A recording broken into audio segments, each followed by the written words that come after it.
श्री सद्गुरु महाराज की जय। श्री सद्गुरु महाराज की जय। श्री सद्गुरु महाराज की जय। वंदा गुरुपद कंज कृपा सिंधु नर रूप हरि। महामोदम कुंज जासु वचन रवि कर। अव्यक्त रूप में सर्वो सिंहासन पर विराजमान परम पूज्य संत सद्गुरु महाराज के चरणों में कोटि सौ प्रणाम। भक्त रूप में धर्म प्रेमी सज्जन वृंद, धर्मशिला माताओं एवं भक्ति मती बहनों, गुरु महाराज की असीम कृपा से हम लोग सप्ताह में एक बार विशेष रूप से संत मत के सत्संग में उपस्थित होकर किसी न किसी आध्यात्मिक विषय के माध्यम से ईश्वर भक्ति का ज्ञान पाते हैं। इसी सिलसिले में आज रामचरितमानस सारस्वतिक तृतीय सोपान अरण्य कांड से पाठ किया गया। नवधा भक्ति, जो कि भगवान श्री राम माता सबरी के माध्यम से इस संसार के लोगों के कल्याण के लिए उपदेश किए। क्योंकि संत कबीर साहब की वाणी में है, भक्ति निश्चय मुक्ति की संत सब चढ़े धार। जिन जिन मन आलस किया जन्म जन्म बचता। संत कबीर साहब कहते हैं, भक्ति जो है मुक्ति की सीढ़ी है। जिस प्रकार हम लोग सीढ़ी के सहारे मकान की छत पर चले जाते हैं, उसी तरह भक्ति रूपी सीढ़ी के सहारे यह जीव मोक्ष रूपी छत पर चला जाता है, यानी सारे दुखों से मुक्ति पा लेता है। इसीलिए संत महापुरुष लोगों को चिताते हैं, ज्ञान देते हैं, जो शीघ्रता से दौड़ कर भक्ति रूपी सीढ़ी को पकड़ ली। तो जो संत महापुरुषों के चेताने पर चेत कर शीघ्रता से दौड़ कर भक्ति रूपी सीढ़ी को पकड़ लेती है, तो वे तो एक न एक दिन मोक्ष रूपी छत पर चली जाती है। लेकिन जो इसमें टाला टोली कर देते हैं, आलस कर देते हैं, तो संत कबीर साहब कहते हैं, जिन जिन मन आलस किया जन्म जन्म बचता। आलस करने वाले, टाला टोली करने वाले जन्म जन्मांतर दुख में पड़े रहती है और पछताती रहती है। फिर पछताने से कोई लाभ नहीं होता। इसीलिए भक्ति प्रारंभ करने में टाला टोली नहीं करना चाहिए, शीघ्रता से भक्ति को प्रारंभ कर देना चाहिए। और संत कबीर साहब कहते हैं, प्रेम बिना जो भक्ति है सो निज बिम विचार। उदर भरण के कारणे जन्म गमायो सा। जिसके पास में प्रेम नहीं है और भक्ति कर रही है, तो वह क्या है? वह पाखंड है, दिखावा है।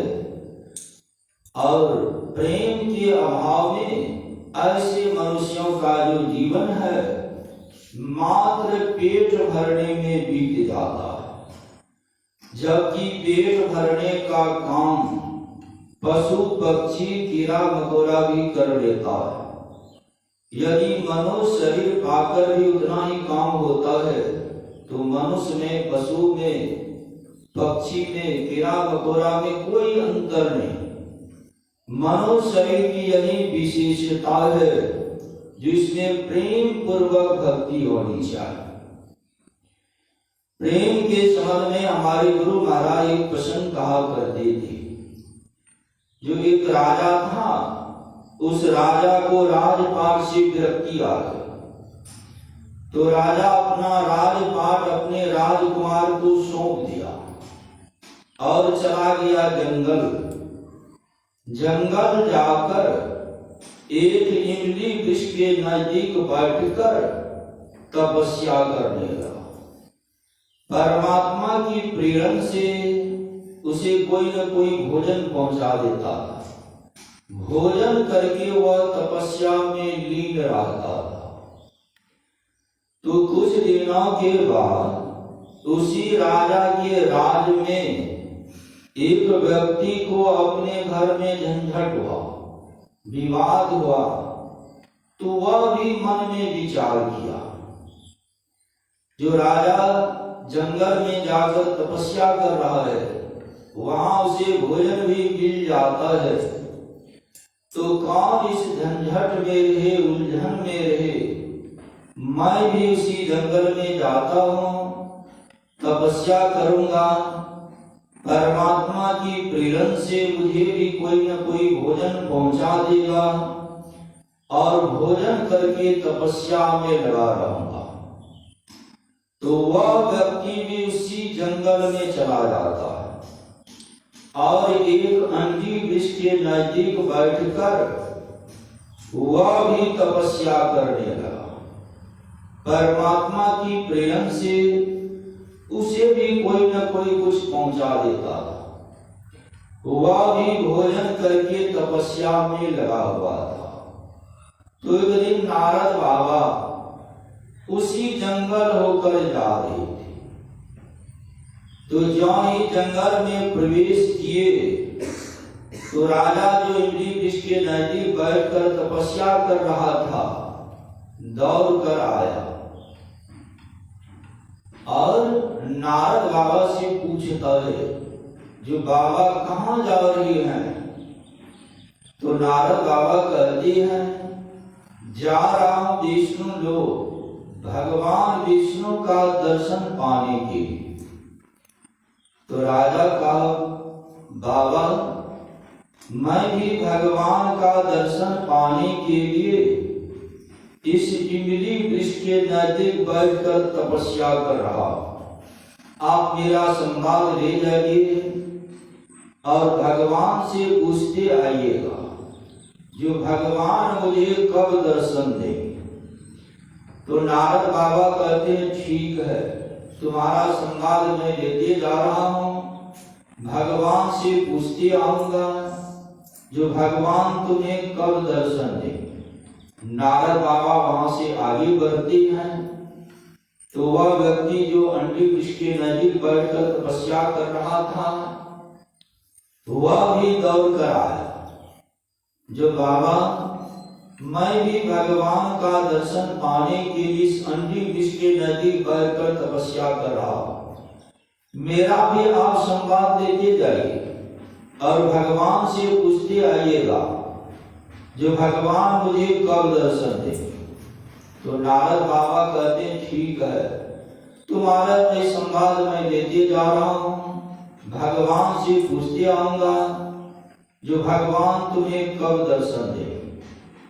नारद बाबा वहां से चलकर विष्णु लोक पहुंचते हैं, भगवान विष्णु का दर्शन करते हैं और जब वहां से लौटकर आने लगे तो भगवान से कहते हैं, जो प्रभु आपका दो भक्त जंगल में तपस्या कर रहा है, एक इमली वृक्ष के नजदीक बैठकर, दूसरा अंडी वृक्ष के नजदीक बैठकर, उन दोनों भक्तों को आप कब दर्शन देंगे।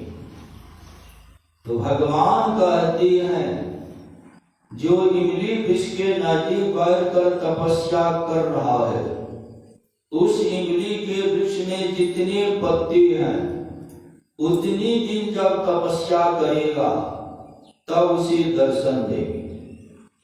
और जो अंडी वृक्ष के नजदीक बैठकर तपस्या कर रहा है, उस अंडी के वृक्ष में जितने पत्ते हैं उतनी दिन जब तपस्या करेगा तब उसे भी दर्शन देंगे। नारद बाबा पुनः उसी रास्ते से लौटकर आ रहे थे, तो जहाँ ही जंगल में प्रवेश किए तो पहले वह व्यक्ति मिल जाता है जो अंडी वृक्ष के नजदीक बैठकर तपस्या कर रहा था। नारद बाबा को देखा, दौड़ कर आया, जो बाबा मेरा क्या संवाद है। तो नारद बाबा कहते हैं जिस अंडी वृक्ष के नजदीक बैठकर तुम तपस्या कर रहे हो, उस अंडी के वृक्ष में जितने पत्ते हैं उतनी दिन जब तुम तपस्या करोगे तब भगवान का दर्शन होगा। वह व्यक्ति मन में विचार करने लगा, कितने पत्ते हैं, कितनी दिन तपस्या करनी पड़ेगी, इससे भला घर का झंझट ही अच्छा है। वह अपना झोला उठाता है और घर की ओर चल देता है, क्योंकि उसे संसार से विरक्ति आई नहीं, भगवान में प्रेम हुआ नहीं, मात्र देखा देखी तपस्या करने के लिए चला गया था। इसीलिए पुनः लौटकर उसी झंझट में दुख में चला गया। नारद बाबा वहां से आगे बढ़ते हैं तो राजा जो इमली वृक्ष के नजदीक बैठकर तपस्या कर रहा था वह भी दौड़ कर आया, जो बाबा मेरा क्या संवाद है। तो नारद बाबा कहते हैं जिस इमली वृक्ष के नजदीक बैठकर तुम तपस्या कर रहे हो, उस इमली के वृक्ष में जितने पत्ते हैं उतनी दिन जब तुम तपस्या करोगे तब भगवान का दर्शन होगा। राजा इतना सुनता है, जो भगवान का दर्शन होगा वह प्रेम में भाव में विह्वल हो गया और उस इमली वृक्ष के नजदीक चारों तरफ नाचने लग गया। भगवान वहां तुरंत प्रकट हो जाते हैं। तो नारद बाबा कहते हैं प्रभु आप भी हद कर दिए, आपने तो कहा था जो इस इमली के वृक्ष में जितने पत्ते हैं उतनी दिन जब यह तपस्या करेगा तब इसे दर्शन देगा, लेकिन अभी आप तुरंत दर्शन देने के लिए प्रकट हो गए। तो भगवान कहते हैं जिस समय यह संवाद आप हमें सुना रहे थे उस समय इसमें ऐसा प्रेम नहीं था, भाव नहीं था, लेकिन अभी इसके पास में ऐसा प्रेम है, ऐसा भाव है जिसके प्रेम के वशीभूत होकर मुझे दर्शन देने के लिए तुरंत प्रकट होना पड़ा। कहने का भाव है राजा को राजपाट से विरक्ति आई और भगवान में प्रेम हुआ तो वह भगवान का दर्शन पाया, लेकिन उस व्यक्ति को राज संसार से विरक्ति नहीं आया, भगवान में प्रेम नहीं हुआ तो वह लौटकर उसी दुख में कलेश में चला गया। इसीलिए संत कबीर साहब कहते हैं प्रेम बिना जो भक्ति है सो विधिम विचार उदर भरण के कारणे जन्म गमायो सा। तो प्रेम पूर्वक भक्ति होनी चाहिए।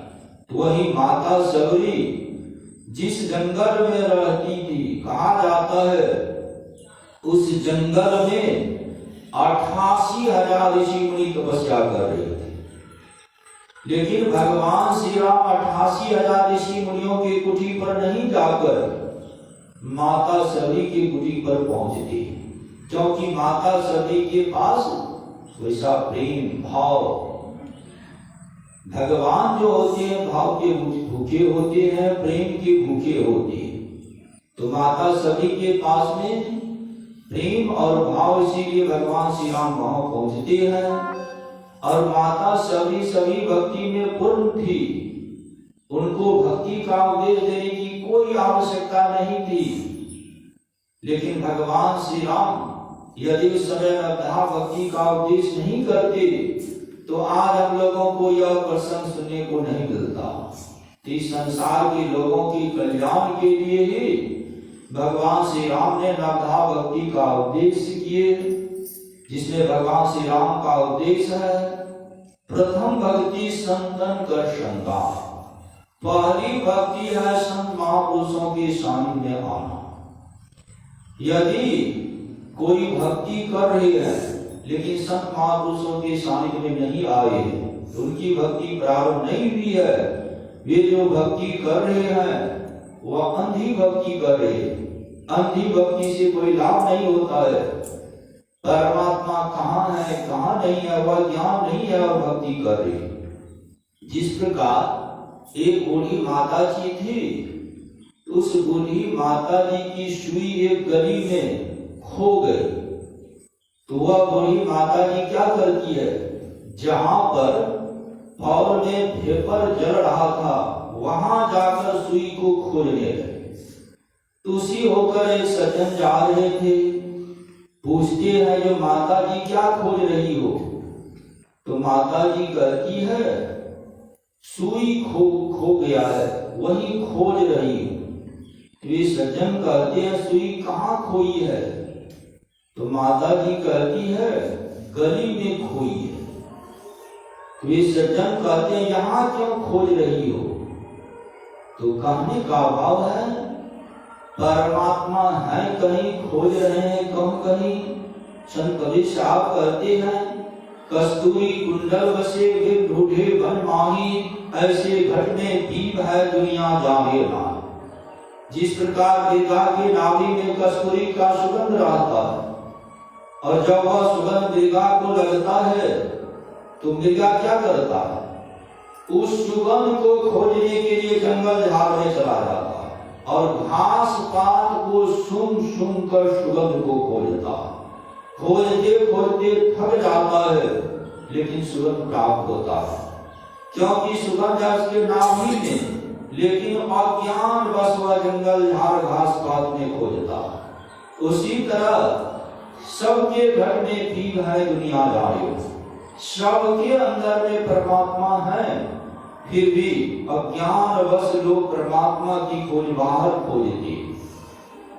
इसीलिए भगवान श्री राम कहते हैं कि पहले संत महापुरुषों के सानिध्य में आना होगा। और जब हम लोग संत महापुरुषों के सानिध्य में आते हैं तो यहाँ क्या मिलता है, तो भगवान श्री राम ही कह रहे हैं दूसरी गति मम कथा प्रसंगा। यहाँ पर जब संत महापुरुषों के सानिध्य में आते हैं तो यहाँ पर ईश्वर भक्ति संबंधित कथा प्रसंग सुनने को प्राप्त होता है। कथा प्रसंग सुनने से क्या होता है, ज्ञान होता है।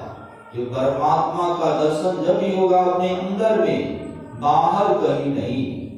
तो जब आप कथा प्रसंग को सुनने लगे, ज्ञान होने लगा, तो यह दूसरी भक्ति हुई। और भगवान श्री राम कहते हैं गुरु पद पंकज सेवा तीसरी भक्ति अमाम।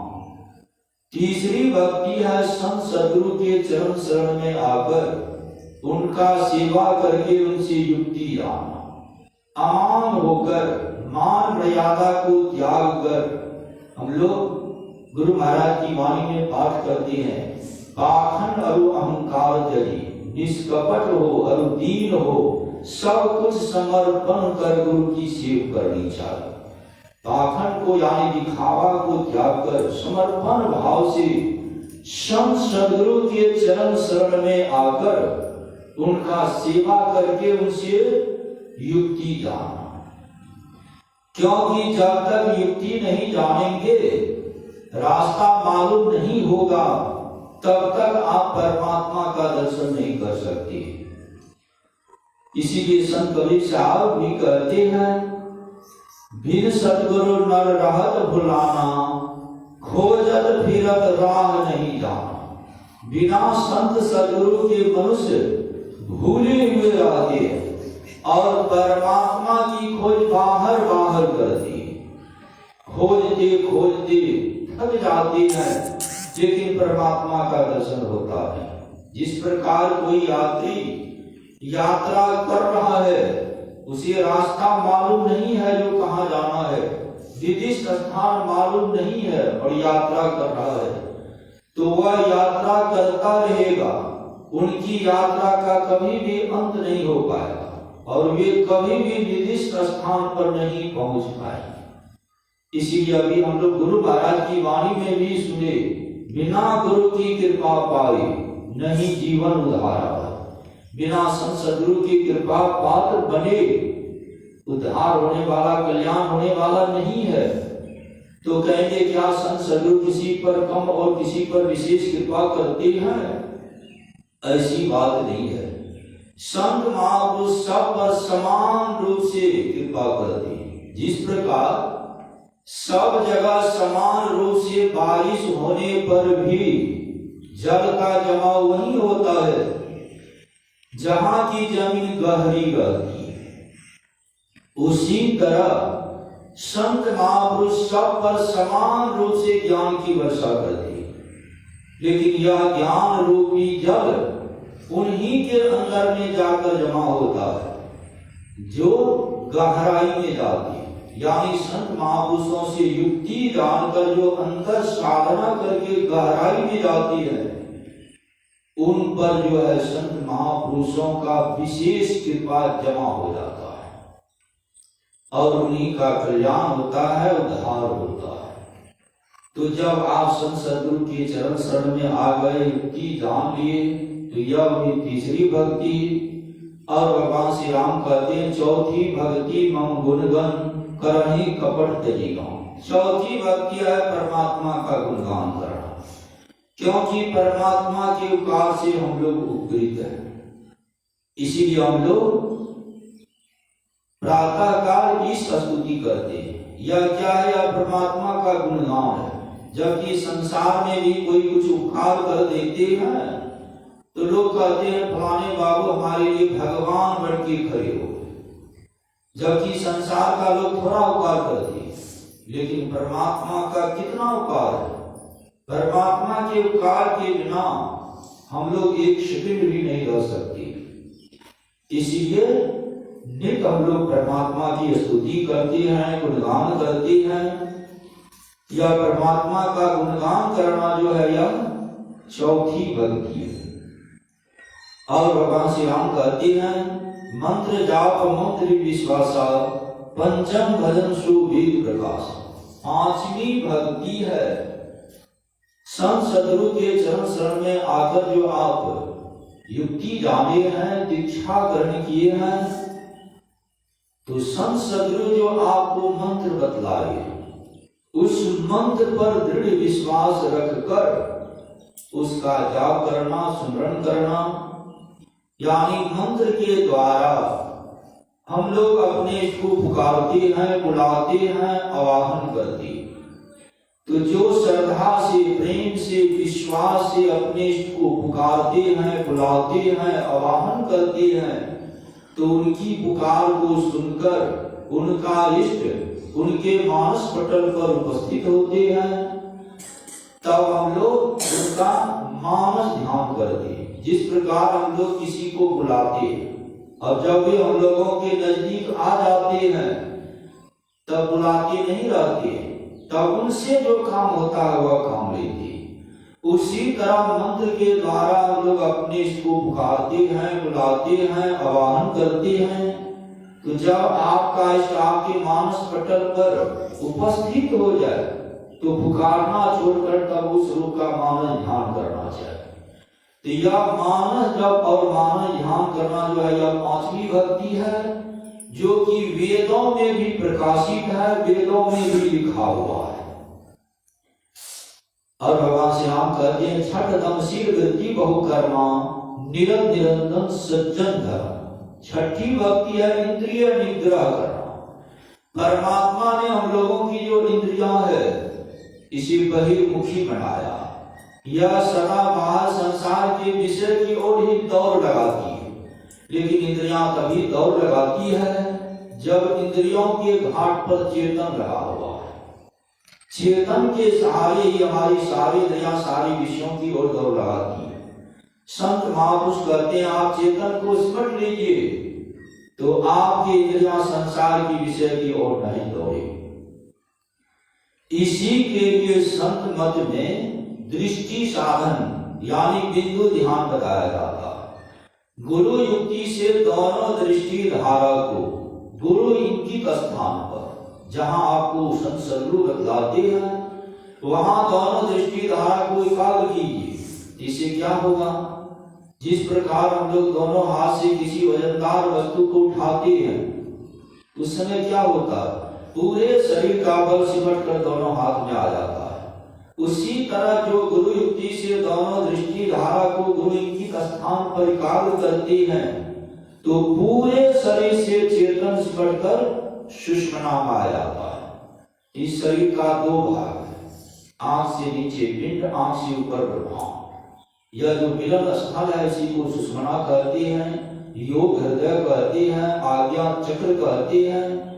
वहां पर सिमटा होने से उर्ध्वगति होती है, उर्ध्वगति होने से आवरण भेदन होता है। अभी आप आंख बंद करते हैं तो घोर अंधकार देखते हैं, लेकिन जब आपकी दृष्टि धारा एकाग्र हो जाएगी तो आप अंधकार से प्रकाश में चले जाएंगे। तब आपकी इंद्रियां संसार की विषय की ओर नहीं दौड़ेगी। और इसके लिए भगवान श्री राम कहते हैं निरंतर सज्जन धर्म। इसके लिए आपको सज्जनों के धर्मों में बरतना होगा। सज्जन किसे कहते हैं, जो झूठ चोरी नशा हिंसा व्यभिचार से बचे हुए रहते हैं उन्हीं को सज्जन कहते हैं। तो इन साधनाओं को करने के लिए पंच पापों से बचना पड़ता है, तभी साधना में उन्नति होती है, तरक्की होती है, तभी ज्योति का दर्शन होता है। और भगवान श्री राम कहते हैं सातम समवरी में जग देखा मोते अधिक संत कर देखा। सातवीं भक्ति है समता प्राप्त करना, यानी आपके अंदर में जो ज्योति है उसी में आपको सब भी सुनाई देगा।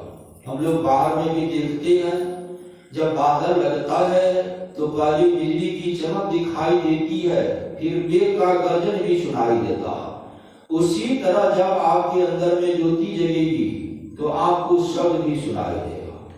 तो अंदर में शब्द को सुनना यह सात्विक भक्ति है, और वह शब्द परमात्मा से आ रहा है। उस शब्द के सहारे आप परमात्मा के पास पहुंच जाएंगे। अपने अंदर में ही आपको परमात्मा का दर्शन हो जाएगा, और जब अपने अंदर में परमात्मा का दर्शन हो जाएगा तो इस संसार में तब परमात्मा ही परमात्मा आपको दिखाई देगा। और कहते हैं मोते अधिक संत करिएगा। भगवान श्री राम कह रहे हैं मुझसे अधिक संत को जानना मानना, क्योंकि आप संत के सहारे ही उस परमात्मा तक पहुंच सकते हैं। तो यही सात भक्ति जो है करने का है, और आठवीं नवी जो है भक्ति का फल है। आठम यथा लाभ संतोषा स्वप्न नहीं देखहि पर दोषा। जो भक्ति करते हैं और अंदर में कुछ भी अनुभूति मिलने लग जाती है तो उन्हें जो मिलता है नहीं मिलता है उसी में वे संतुष्ट रहते हैं, और स्वप्न में भी दूसरे के दोषों को नहीं देखते। और कहते नमम सरल सब क्षण ही नाम मम भरोसे हर्ष नहीं ना। ऐसे महापुरुष जो होते हैं जो अंदर में अनुभूति पा लेते हैं वे जो है एकदम सरल हो जाती है। किसी ने रामकृष्ण जी महाराज से पूछा जो सिद्ध महापुरुष कैसे होते हैं, तो रामकृष्ण जी महाराज ने कहा जिस प्रकार आलू और बैगन की सब्जी मुलायम होती है उसी तरह सिद्ध महापुरुष एकदम मुलायम हो जाते हैं, सरल हो जाते हैं। तो यही नवधा भक्ति करके माता सभी वहां गई जहां पर दुख का लेश भी नहीं है, यानी सुख के सिंधु में चली गई। उसी तरह हम लोग भी संत महापुरुषों से ज्ञान पाकर युक्ति जानकर भक्ति करेंगे तो उस सुख के सिंधु में चले जाएंगे, इसी के लिए संत महापुरुष कहते हैं जो भक्ति का छोर पकड़े थे। जिस प्रकार पहले लोग कुआं से पानी भरते थे तो बाल्टी में बहुत लंबी रस्सी बांधकर बाल्टी और रस्सी को कुआं में छोड़ देते थे और एक छोर को पकड़े हुए रहते। उसी छोर के सहारे रस्सी बाल्टी के साथ साथ शीतल जल भी प्राप्त होता था। उसी तरह जो भक्ति के छोर को पकड़े हुए उन्हीं को बार बार यह मनुष्य शरीर मिलेगा और एक न दिन शांति स्वरूप परमात्मा भी मिलेंगे। इसीलिए संत कबीर साहब कहते हैं भक्ति बीज विनिषेधनी जो जुग जागरण ऊंच नीच घर जन्म ले तो संत के संग। जो थोड़ा भी गलत करते हैं उनके अंदर में भक्ति का संस्कार पड़ जाता है। भक्ति संस्कार का कभी नाश नहीं होता है। चाहे ऊंच नीच किसी भी कुल में जन्म होगा यह संस्कार अधिक होगा फिर आप भक्ति करने लग जाएंगे। एवं प्रकार से एक न दिन परमात्मा को पाकर अपना परम कल्याण बना लेंगे। यही संत महापुरुषों का संदेश हम लोग सत्संग के माध्यम से सुनते हैं। सुनने से प्रेरणा मिलता है। प्रेरणा पाकर जीवन में उतारेंगे तो विशेष लाभ होगा। श्री सद्गुरु महाराज की जय।